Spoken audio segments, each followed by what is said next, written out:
It has been a long time since I've recorded a solo episode, and this might be the only one in this season, but it is a topic that has been coming up over and over again with my clients, with messages in my DMs on Instagram, with people asking me. And so I really, really felt the need to cover it. And that is, how do we jump back into dating when we're scared? When we're scared of getting hurt, when we're scared of rejection, when we have that fear around past relationships and that repeating for ourselves. How do we start doing that again? So let's get into it. So I get it. Dating can be really intimidating. It can be overwhelming. We can be scared that we're going to repeat those same patterns again. But it's really important that we learn how to open ourselves up, become vulnerable, and put ourselves in these situations again so that we're able to find love and a healthy relationship. So why even put yourself out there if you're scared, right? It might be much easier to stay home, live in your comfortable zone and be happy on your own.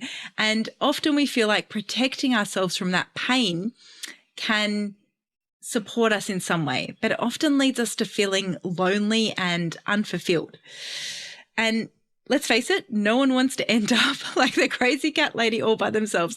Not that there is anything wrong with being single at all, but for the majority of you, if you're listening to this podcast, my guess is that you're wanting to find love and that there might just be something in your way, and that could be the fear. So let's unpack this fear and how to get around it and get through the fear. So let's talk what it means to be putting yourself out there, because it doesn't just mean that you're getting ready to sign up for a dating app to you're ready to do your profile and put long walks on the beach or whatever it is that you're wanting to look for in a partner. It is about opening up and being vulnerable with a partner and being comfortable with that. And in doing that vulnerability, that is often what opens up the fear as well. Because the more vulnerable or more connected we get to someone, the higher our sense of fear of losing that is. We've got more skin in the game then. So of course it gets more scary. But how do you become more comfortable with these new experiences? How can you start to open yourself up more and get ready to date and be open and vulnerable in dating so that you're able to have a more authentic connection with someone? So first of all, it's important to start small. There is no need to jump all in and tell the person all about you and become really vulnerable in the beginning. You've got to test out those waters and make sure that the person is a safe person for you to share that information with. And also start small with dating, right? So if you haven't dated in a while and you're scared about getting back out there, start with just having conversations with random people. They don't even have to be people that you're going to date. Start by going to meetups or social events where people gather, where you can talk to other people. It doesn't have to be about dating in the beginning. It's about how do you just make connections with people? How do you practice making those connections and becoming close with others? Secondly, it's about setting realistic expectations. So knowing that not every date is going to lead to a long-term relationship, and that's okay. In the beginning, it's about testing out the waters between the two of you to see if you're a good fit for each other. And if you feel like they have rejected you, it's not a reflection on you. It is just meaning that it is not a good match for you. The same as if you don't like someone. Quite often we're okay with rejecting other people, but we're not okay with being rejected ourselves. And it's not, I like to say rejection is just redirection. So it isn't about anything being wrong with you necessarily. It is about the connection not being right between the two of you. And that's really important to remember. Then it's important to remember to take care of yourself, focus on self-care, because I'm asking you to do something that is really scary and really vulnerable. So self-care is really important. That might mean listening to yourself. And when you go out, say, to these events and you practice dating, that then you come home and you have some time away from that. You don't have to go all in and all out and burn out, right? It's okay to go slow and look after yourself along the way. In fact, it's really important to do that. Then it's about communicating openly with partners. So it's okay to share your fears with your new partner. It is okay to share that you're scared of things, that you're scared of opening up, that this is what's happened in the past, that you need to take things slowly. It's okay to communicate your fears and your needs and your wants. Just ensure that this is a safe person for you. So you need to ensure that you feel okay being vulnerable and opening up and saying that information so that you can get a response that is supportive of that. Then it's important to create that supportive network around you. So whether that be like a group of other women who are going through dating similar to you, or your friendship group, or your family, or a coach or a therapist, whatever it is, create a support network around you so that when you go out and do these scary things, you know that you've got people by your side to cheer you on, to cry with you, to yell with you, to get angry with you, whatever it is, have those people by your side to support you.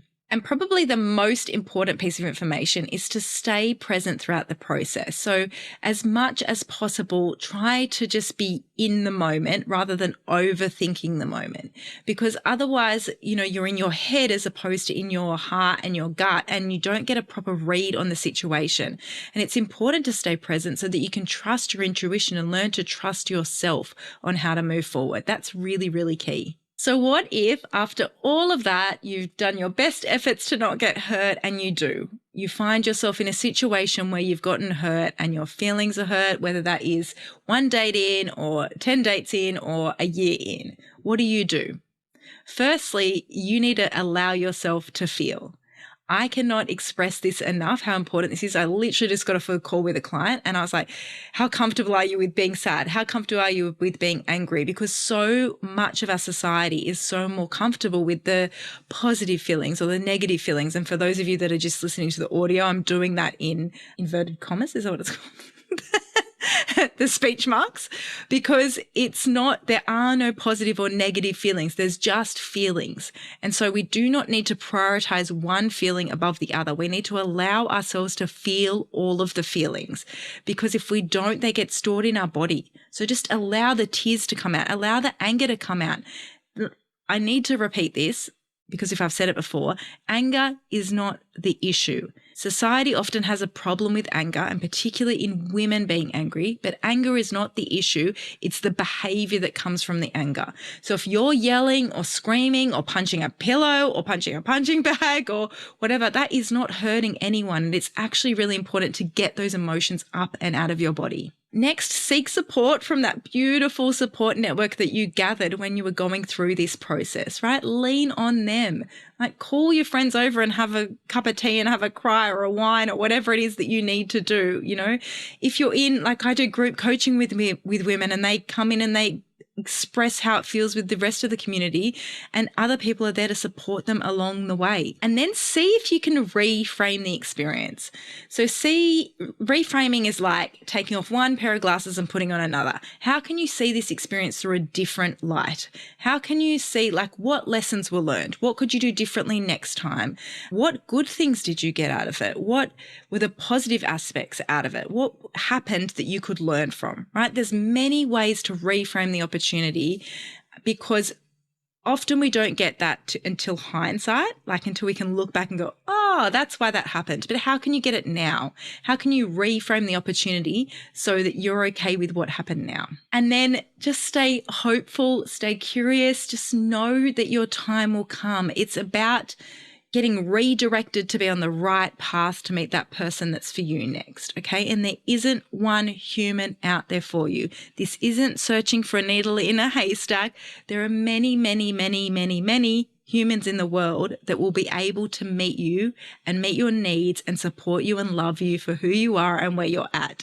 So there's not one in a million. It's not a needle in a haystack. I hear these sayings all the time. You're not going to be left out there alone. This is your redirection to be able to find the person for you. So putting yourself out there is never easy. I understand that. I understand that the pain of being hurt can feel like you're getting stabbed in the chest and you never want to experience it again. But through that pain comes beautiful, beautiful growth, and it could lead you to the most incredible love. And we really don't know how to how to hold and feel immense love unless we've had that deep pain. We need both things to exist in our lives. So, give yourself a go, get out there again, take small steps, set realistic expectations, get support around you, and just be you and take it on. I know you've got this. I'm here for support if you need, and I'll catch you later.